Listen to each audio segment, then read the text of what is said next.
At around 3 a.m. on September 26, 1981, a dog started barking outside a bedroom window in Meeteetse, Wyoming. By morning, it had brought its owners something dead, small, black mask across its eyes, black feet, a species biologists had already declared extinct 2 years earlier. So here's the question this raises. If an entire species can hang on by a thread this thin, one dog, one dead animal, one lucky night, after everyone had already given up looking, how few individuals does it actually take to bring a population back from the edge? And could the same math apply to us?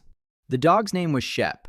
His owners, John and Lucille Hogg, had no idea what he'd caught. They brought it to the local taxidermist to have it mounted. He looked at it and went pale.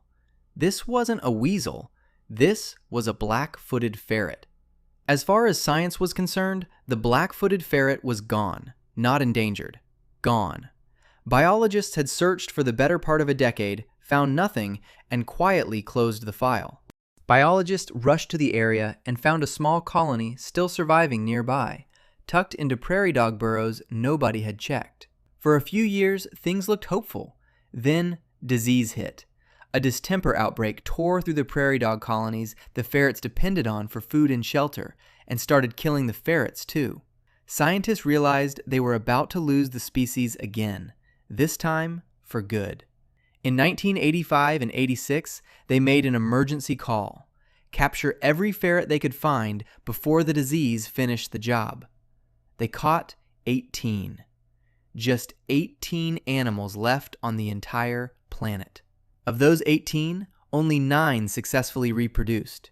In conservation genetics, there's a rule of thumb researchers use, first proposed in 1980 by geneticist Ian Franklin and biologist Michael Soule.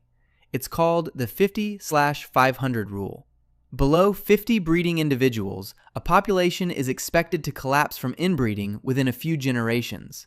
Below 500, it can't hold on to enough genetic diversity to survive long term. By that math, 9 successful breeders isn't a founding population. It's a rounding error. It's the kind of number that should have ended the species for good, quietly, in a lab in Wyoming, and nobody outside that lab would ever have known the difference. It didn't happen that way. Today, there are an estimated 11,000 black-footed ferrets that exist because of that program. Every single one of them, everyone you'd see if you visited a release site in Wyoming or Montana today, descended from fewer than 10 animals that happened to survive one bad winter. So what does this actually tell us? If a species can be rebuilt from single digits, could the same thing have happened to us? Could our own ancestors have once stood on the edge of extinction, reduced to almost nothing? The answer is yes. Paleoanthropologists have been staring at a hole in our own history for decades, and nobody could explain it. Go looking for fossils of our ancestors from roughly 950,000 to 800,000 years ago, anywhere in Africa or Eurasia, and you'll find almost nothing. Not a scattered skull, not a jaw fragment, a silence in the rock that lasts for 100,000 years. For a long time, scientists just assumed nobody had dug in the right places yet. In 2023, geneticists Yi-Hsuan and Wangjie finally explained the silence. Using DNA from over 3,000 people alive today, they reconstructed the population size of our ancestors deep into the past and found the reason nobody could find fossils from that window. There was almost nobody there to fossilize. Somewhere between 930,000 and 813,000 years ago, the breeding population of our ancestors collapsed by roughly 99%, from around 100,000 individuals down to about 1,280.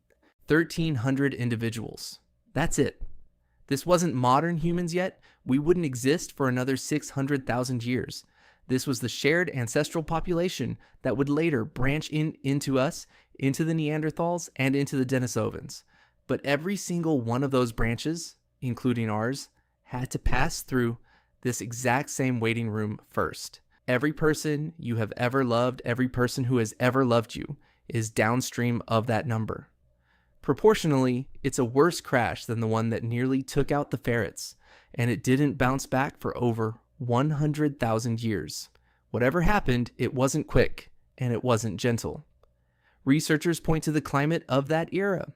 Brutal glaciation cycles, plunging sea temperatures, droughts that could have wiped out entire food sources at once. The world itself may have simply stopped cooperating. That's the part everyone stops at.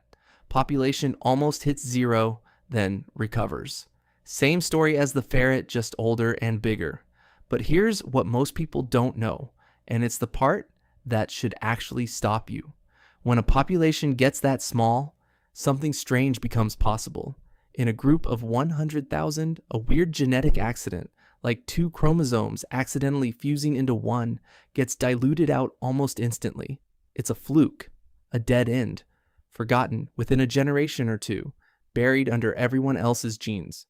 But in a group of 1,280, isolated, inbreeding out of necessity because there simply wasn't anyone else left to breed with, that same fluke had a far better chance of spreading through the population instead of disappearing. Look at your own chromosomes. You have 46. Every chimpanzee, every gorilla, every orangutan on Earth has 48. At some point, two ancestral chromosomes fused end to end into one. Nobody knows exactly when. Estimates range from a few 100,000 years ago to several million.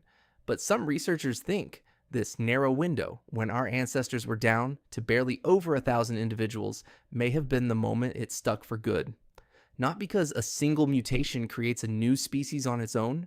That's not how it works. But because a population this small and this isolated was exactly the kind of place where a strange genetic accident like this could survive long enough to spread to everyone, instead of quietly disappearing the way it would in a larger, more genetically diverse group. That fused chromosome is sitting in the nucleus of every cell in your body right now. It was sitting in the cells of Neanderthals and Denisovans too. All three branches carry the signature of the same near miss. The ferrets that came back in 2022 were still ferrets. Same species, same DNA. Just fewer of them for a while and then a lot more of them again. Our story ran longer and stranger. The version of us sitting in your body right now may only exist because a population thin enough to fit inside a single school building didn't just survive a collapse. It held on in isolation long enough for a handful of accidents buried in its DNA to become permanent. Accidents that every human being alive still carries, whether they have ever thought about it or not.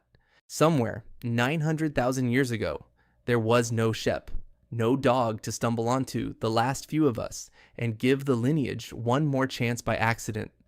There were maybe 1,280 individuals, alone in a changed world, with no one coming to look for them, and somehow that was enough.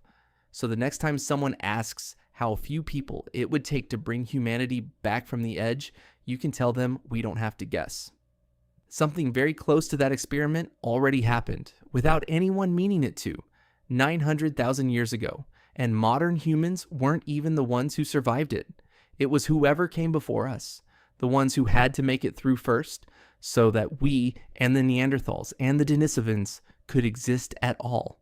There's another branch of that same family tree that didn't make it out the other side, and what happened to them might be even harder to accept.